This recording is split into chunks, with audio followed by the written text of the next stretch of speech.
அனைவருக்கும் வணக்கம். இது ஞானக்கீற்று. நல்லது.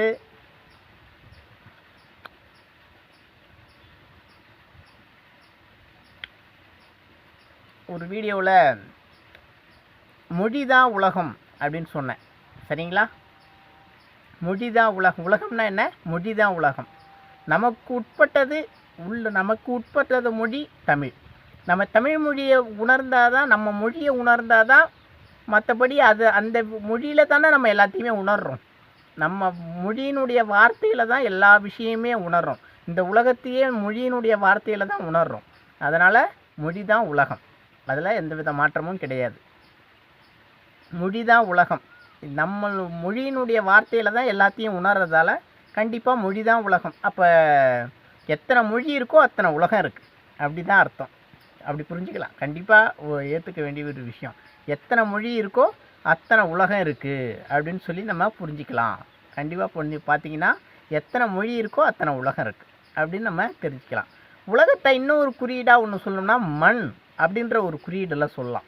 உலகத்தை மண்ணும் அப்படின்னு சொல்லலாம். உலகமே மண்ணில் தானே நம்ம வாழ்கிறோம்.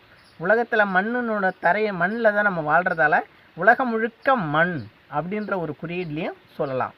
உலகத்தை மொழி அப்படின்ற குறியீட்லேயும் சொல்லலாம். உலகம் முழுக்க மண் அப்படின்ற குறியீட்லேயும் சொல்லலாம்.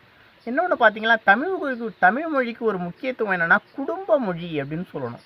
குடும்பமாக பார்க்கறது.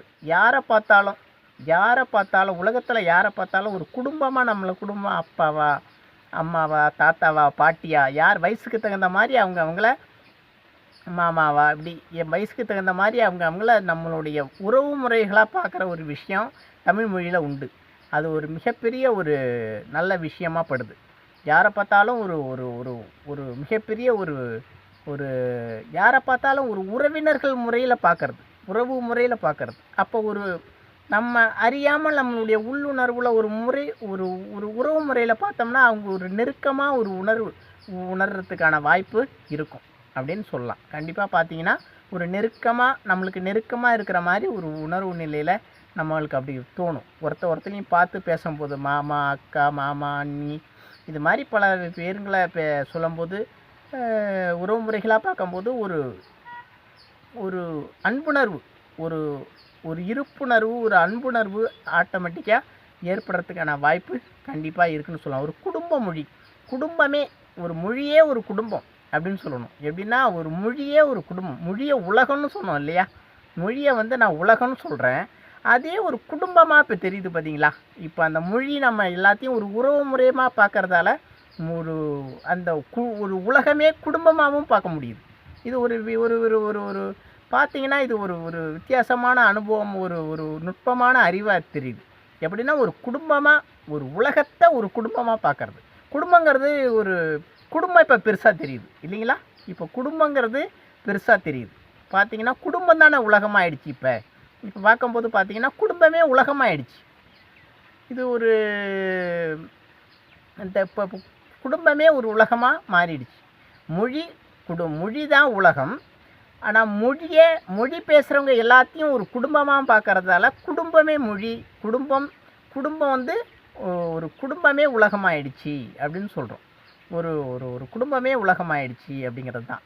ஒரு குடும்பமாக மொழி பேசுகிறவங்க எல்லாத்தையும் நம்ம ஒரு குடும்பமாக பார்க்குறோம். குடும்பத்தில் ஒரு உறவினர்களாக பார்க்குறோம். அப்படி பார்க்கும்போது குடும்பமே உலகமாகிடுச்சு. ஒரு குடும்பம் உலகமாகிடுச்சு. பார்த்திங்கன்னா ஒரு குடும்பம்னா என்ன? நம்மளுக்குள்ளே எல்லாத்தையும் ஏற்றுக்கிறோம். நம்ம உறவினர்கள் மாதிரி நம்ம எல்லாத்தையும் ஏற்றுக்கிறோம். நம்மளுக்குள்ளே எல்லாத்தையும் ஏற்றுக்கிறோம். ஒரு குடும்பமே உலகமாகிடுச்சு. இது ஒரு பார்க்குறதுக்கு ஒரு தமிழ் மொழியினுடைய தன்மை அது மாதிரி சொல்லணும். ஒரு குடும்பமே உலகமாயிருச்சு, உலகமே குடும்பமாயிருச்சு. இப்படி சுருக்கியும் பார்க்க வேண்டியதாக இருக்குது இல்லைங்களா? ஒரு உலகமே குடும்பமாக மாறிடுச்சு, குடும்பமே உலகமாக மாறிடுச்சு. இது ஒரு அற்புதமான கலை. இது ஒரு விதமான ஒரு நுட்பமாக புரிஞ்சிக்க வேண்டியது இருக்குது. இதில் ஒரு நுட்பமாக சில விஷயங்களை நல்லா புரிஞ்சிக்க வேண்டியது. நம்ம எப்படி பார்க்குறோம் அப்படிங்கிற ஒரு பார்வையில் தான் இருக்குது எல்லாத்தையுமே. நம்ம எப்படி பார்க்குறோம், உலகத்தையே நம்ம ஒரு குடும்பமாக பார்க்க ஆரம்பிச்சிட்டோம் அப்படிங்கிற மாதிரி ஒரு பார்வையாக இருக்குது. உலக மொழிக்கு தமிழ் மொழி ஒரு முதன்மையான மொழி அப்படின்னு சொல்லி சொல்லணும். தமிழ் மொழியை பற்றி எல்லாத்துக்குமே தெரியும். தமிழ் மொழினா ஒரு ஜோதிட நூல்களே பல நூல்கள் இருக்குது. ஜோதிட நூல்களே அதை படிச்சிங்கன்னா, ஜோதிட பாரிஜாதம்லாம் படித்தோம்னா வியப்பாக இருக்கும். அதனுடைய வார்த்தைகள் எல்லாமே வியப்பாக இருக்கும். அது மாதிரி திருப்புகழ், திருவாசகம் இப்படி எல்லாத்தையும் படிக்கும்போது உள்ளுணர்வில் ஒரு பிரம்மாண்டமான அனுபவம் ஏற்படும். அதெல்லாம் படிக்கும்போதே ஒரு பக்தி நிலையில், ஒரு உள்ளுணர்வில் அதை ஒரு ஒரு ஒரு மிகப்பெரிய ஒரு ஒரு ஒரு பொக்கிஷமாக உணர முடியும். அது மாதிரி படிக்கும்போது. ஏன்னா வார்த்தைகள் உள்ளிருந்து தெய்வத்தன்மையினுடைய வார்த்தைகளாக வெளிப்பட்ட விஷயங்கள் அது எல்லாமே. உள்ள தெய்வம் இல்லாமல் அதெல்லாம் வராது. அது மாதிரி வார்த்தை எப்படி வரும்? அவங்களுக்குள்ள தெய்வத்தை வச்சுருக்கணும். அவங்களுக்குள்ள தெய்வம் இருந்தால் தான் அது மாதிரியான வார்த்தைகள் சரளமாக அது மாதிரி வர முடிஞ்சுது, பேச முடிஞ்சுது. அதெல்லாம் அது மாதிரி பாடல்களாக பாட முடிஞ்சுது. உள்ள தெய்வம் இல்லைன்னா எப்படி வரும்? உள்ள தெய்வம் இருக்குது அப்படிங்கிற ஒரு தன்மை தான் நம்ம சொல்லணும். கண்டிப்பாக தெய்வம் அந்த அளவுக்கு அது தன்மையை ஏற்படுத்துது. உலகத்தை குடும்பமாக ஒரு ஒரு ஆழமாக பார்த்தா ஒரு தன்மையில் ஏற்படுத்துது. ஒரு தமிழ் மொழியை கண்டிப்பாக ஒரு தெய்வீக மொழின்னு கண்டிப்பாக சொல்லணும். கண்டிப்பாக தெய்வீக மொழி தமிழ் மொழி அப்படின்னு சொல்கிறதுல எந்தவித மாற்றமும் தேவையில்லை. இது ஒரு உலக பொதுமுறை அப்படின்னு உலகத்துக்கே ஒரு முன்மாதிரியான மொழி அப்படின்னு சொல்லலாம். கண்டிப்பாக சொல்கிறதுக்கான வாய்ப்பு கண்டிப்பாக உண்டு அப்படின்னு சொல்லணும். தமிழ் மொழியை பற்றி அது ஒரு பிரம்மாண்டமான ஒரு விஷயம்னு சொல்லிட்டு அதை பற்றி வார்த்தைகளால் இந்த அளவுக்கு தான் சொல்ல முடியுது. ஒரு பொக்கிஷமான ஒரு விஷயம் அப்படின்னு சொல்ல முடியுது. கண்டிப்பாக பார்த்தீங்கன்னா தமிழ் மொழியை ஒரு பொக்கிஷமான விஷயமாக சொல்ல முடியுது.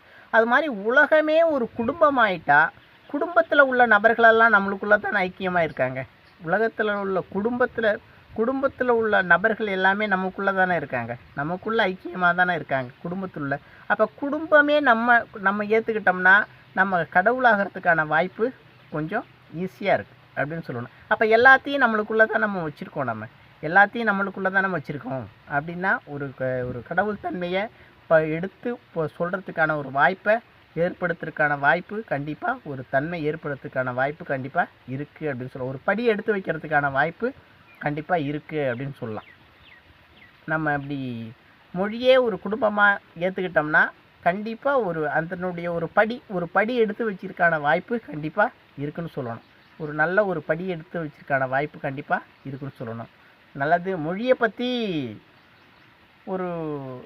இதுக்கே தமிழ் மொழியை பற்றி பார்த்திங்கன்னா முதல்ல இருக்க வார்த்தைகளுக்கும் இப்போ இருக்க வார்த்தைகளுக்கும் நிறைய வித்தியாசம் இருக்குது. நிறைய அதில் ஒரு புரிய மாட்டேங்குது. முதல்ல அவங்க எழுதின வார்த்தைகளை திரும்ப வேறு ஒரு வார்த்தைகளை ஒப்பிட்டு பார்த்தா தான் நம்மளுக்கு புரியுது. இல்லைனா அந்த வார்த்தைக்கும் இந்த வார்த்தைக்குமான புரிதல் ஏற்படுறதில்ல. அப்போ தமிழ் மொழியிலே 2 வார்த்தைகள் இருக்குது, 3 வார்த்தைகள் இருக்குது, 4 வார்த்தைகள் இருக்குது. இப்படி மாதிரி ஒரு வார்த்தைக்கே 4-5 வார்த்தை சொன்னால் தான் புரிகிற மாதிரி ஒரு அமைப்பாக தெரியுது. இது ஒரு அணுகுமுறையில் பார்த்தோம்னா ஒரு ஆச்சரியமாக இருக்குது. இது மாதிரி விஷயங்கள் ஒரு அணுகுமுறையில் ஆச்சரியமாக இருக்குது.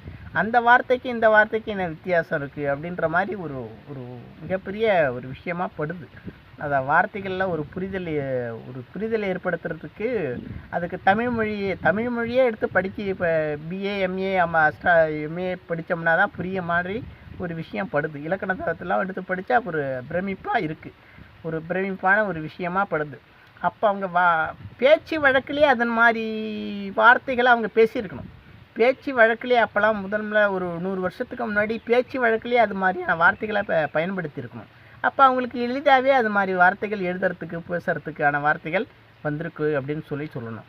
அது மாதிரி அப்படி தான் ஒரு விஷயமாக நம்ம அணுகுமுறையாக பண்ணுறோம்.